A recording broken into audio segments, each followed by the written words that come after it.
Back inside the Fitzgerald Fieldhouse, the Pitt Panthers with a 14-3 lead over Virginia on the night. We're through 4 matches, although the Cavaliers did forfeit at 125 to start the evening. Jason Earl here with Greg Warnock, national champion Nino Bonacorsi. Of course, earlier tonight we saw Cole Matthews pick up career win number 100. You remember your 100th, Nino? It's very special, especially in a tough competition, the NCAAs. So anytime you can get a win, let alone 100, it's a big feat. So, yeah, it's an exciting time for sure. Yeah, Matthews gets that tonight here in the final regular season duel for the Panthers, senior night for Matthews. And now we roll on with Jared Keslar for Pittsburgh at 157, taking on Nick Sanko of Virginia. Keslar coming out right away with that underhook.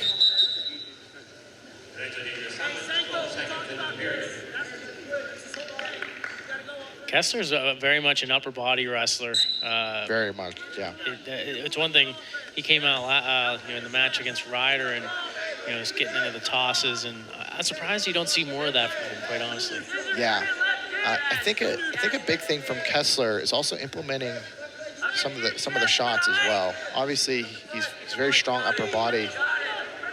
Sanko, he's trying to lock up a cradle here, but just getting the takedown. Yeah, definitely. Upper body is definitely one of his specialties for sure. Yeah, he has a quick shot, but at the same time, it's almost like his opponents, they get in on him deep. He's not as much of that funk wrestler per se. He'd rather get in there and toss with you as opposed to rolling on the ground with the legs. Rather throw you than know you.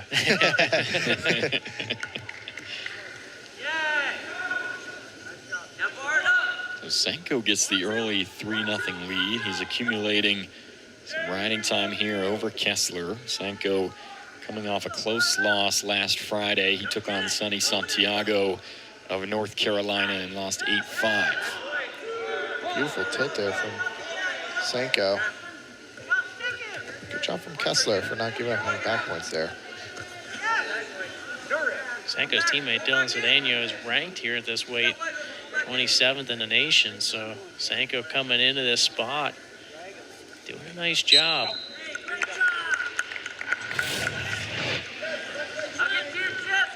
I think that's what the Virginia staff does really well. They have really good coaches there, and they build a lot of great depth for situations like this. Maybe your main guy can't go, but you got a great backup in Sanko. Starting off here pretty hot. And the injuries have been a challenge for Virginia all season long. Steve Garland telling us that it's one of the more frustrating years in his 20 years of doing it. Just because of the injuries the Cavaliers have battled throughout the season. Said was talking to Jay Aiello, 2020 ACC champion from Virginia, earlier this week, and Aiello made the point that they haven't had their full starting lineup for a dual meet all season long. And of course, guys, that's going to present some challenges as the season wears on. Yeah, definitely frustrating, team-wise, but obviously, I think at the end of the day, having your best individual performance for postseason is probably more important, but like you said, obviously you want to have your team at full health for big dual meets like this.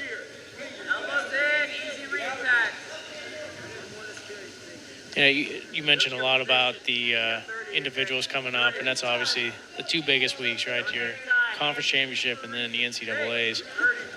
But there's been so much talk about how wrestling should have a dual team championship, an actual dual, not just like, hey, this is what happened at individuals, you're the dual meet champion. How cool would that have been to have that experience? I think it'd be really awesome. I think now more than ever, there's so many great teams, and there's so even teams down and ranked in the 30s, not even in the maybe top 25. They're so tough, and I think it could make for a really cool atmosphere, not only for the wrestlers, but just for the fans. I think if there'd be a way to implement that and make it efficient, I'd be all for it. Because there's really not a true way to say this team's the best. Obviously, Penn State's been pretty dominant over the last 10 years or so. But you look at, if you get 4 or 5 really good wrestlers who could finish top 4 in the nation, you could win a team championship as opposed to saying, hey, we have the 10 best guys. Right. And I think too, it's very important that these great teams, you know, when they're wrestling other great teams, having those full lineups and seeing those all-star matchups is really great to not only promote wrestling, but just great for the athletes. So if there would be a way to kind of implement that, I know it's tough when maybe some tougher teams in conference, they wrestle in the season and maybe they'd have to wrestle in this championship. So that would be something maybe to kind of think about. But like I said, if there was a way to do it, I'd definitely be all for it. There's some of that upper body power we were talking about from Keslar. Not a takedown quite yet. It's very close. Going down to the mat, though, Sanko grabs a leg. Oh, and getting some back points there. He can get his hips back. Wow, this is huge.